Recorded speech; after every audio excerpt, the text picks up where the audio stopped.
Hi friends.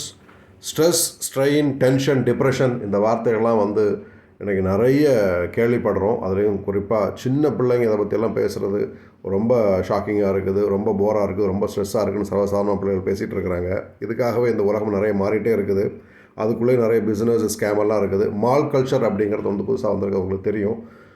நிறைய பேர் இப்போ வந்து எல்லா பெரிய பெரிய சிட்டிஸ்லேயும் வந்து ஏகப்பட்ட மால்ஸ் வந்துட்டுருக்கு.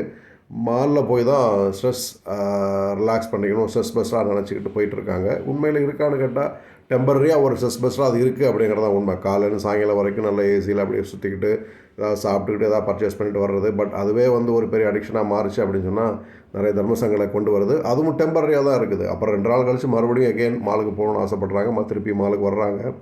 இதெல்லாம் வந்து விதவிதமான உளவியல் சிக்கல்களை கொண்டு வந்துட்டுருக்கு அப்படிங்கிறதான் வந்து நிறைய விஷயங்கள் ஸ்டடீஸ் எல்லாம் சொல்லுது. பட் எனிவே, உங்களுக்கு ரிலாக்ஸ் பண்ணணும் அப்படின்னு நினச்சிங்கன்னா ஒரு நாள் கண்டிப்பாக வந்து மாலில் போய் ரிலாக்ஸ் பண்ணலாம், ஒன்றும் தப்பு ஒன்றும் கிடையாது. இது மால் ஆஃப் ஏஷியா பெங்களூரில் இருக்கிறது. பெரிய பிரம்மாண்டமான மால். பிரம்மாண்டமான மால்னு சொல்லும்போது லூலு மால் உங்களுக்கு ஞாபகத்தில் வரும். உண்மையில் திருவனந்தபுரம் நிறைய வாட்டி போயிருக்கிறோம், பெங்களூர்லேயும் போயிருக்கிறோம். ஆனால் பெங்களூர் லூலு மாலை விட இது கொஞ்சம் நல்லா இருக்கிற மாதிரி எனக்கு தோணுது. அங்கே கொஞ்சம் லூலு மால் வந்து அவ்வளோ கேட்சி எனக்கு தெரியல. பட் எனிவே, நீங்கள் ஒரு சந்தர்ப்பம் கிடச்சிதுன்னா இந்த மால் ஆஃப் ஏஷியாவுக்கு ஒரு ரவுண்ட் போய்ட்டு வாங்க. ஏஷியன் காண்டினென்டல் ஃபுட்ஸு, விதவிதமான க்ளோத்ஸ் எல்லாம் வாங்கலாம். ரொம்ப ஸ்பேஷியஸாக இருக்குது. கேம்ஸு, பிள்ளைங்களுக்கான என்டர்டெயின்மெண்ட் ஏரியாலாம் ரொம்ப பெருசாக இருக்குது. நிறைய விஷயங்கள் வந்து பார்த்து என்ஜாய் பண்ணலாம். கண்ணிலே ஷாப்பிங் பண்ணிட்டு வந்துட்டோன்னா பர்ஸ் பத்திரமா இருக்கும். ஸோ அந்த மாதிரி சின்ன பிள்ளைங்களுக்கு ரொம்ப பொழுதுபோக்குக்கான நிறைய விஷயங்கள் இருக்குது. ரொம்ப ஸ்பேஷியஸாக இருக்குது. ஒரு பிரம்மாண்டமான பெரிய ஃபுட் கோர்ட் அங்கே இருக்குது அப்படிங்கிறத கவனித்தேன்.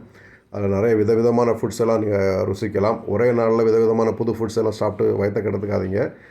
புது ஃபுட் அப்படின்னா தயவு செஞ்சு ஒன்று மட்டும் ட்ரை பண்ணுங்கள். பாஸ்தா செய்யக்கூடிய மெஷின் அண்ட் அந்த ஒரு கேம் பண்ணுவாங்களே ஐஸ்கிரீம் வச்சு, அந்த மாதிரி விளையாட்டுகள் அது இது நிறைய வழக்கம் போல் நிறைய இருக்குது. ஸோ அதெல்லாம் வந்து பார்த்து ரசிங்க. கண்ணால் நிறைய சாப்பிடுங்க, வயிற்றுக்குள்ளே கம்மியாக சாப்பிடுங்க. அப்படின்னா ஆரோக்கியமாக இருக்கும், பர்ஸும் ஆரோக்கியமாக இருக்கும், வயிறும் ஆரோக்கியமாக இருக்கும். ஸோ கண்டிப்பாக ஒரு ஸ்ட்ரெஸ் பஸ்டராக, ஸ்ட்ரெஸ் ரிலீஃபுக்காக மால் சுற்றலாம், அதில் தப்பு இல்லை. பட் இருந்தாலும் அதுவும் ஒரு அடிக்ஷனாகி, அதுவும் ஒரு பிரச்சனையாகி மாறிடக்கூடாது அப்படிங்கிறத ஞாபகத்தில் வச்சுக்கோங்க. ஸோ ஃபேமிலியாக, ஹாப்பியாக இப்படிப்பட்ட ஸ்ட்ரெஸ் பஸ்டர் விஷயங்களை வந்து கவனமும் ஜாக்கிரதையுமாக என்ஜாய் பண்ணிவிட்டு சந்தோஷமாக வீடு வந்து சேருங்கள். Be happy always. Love you all. Bye.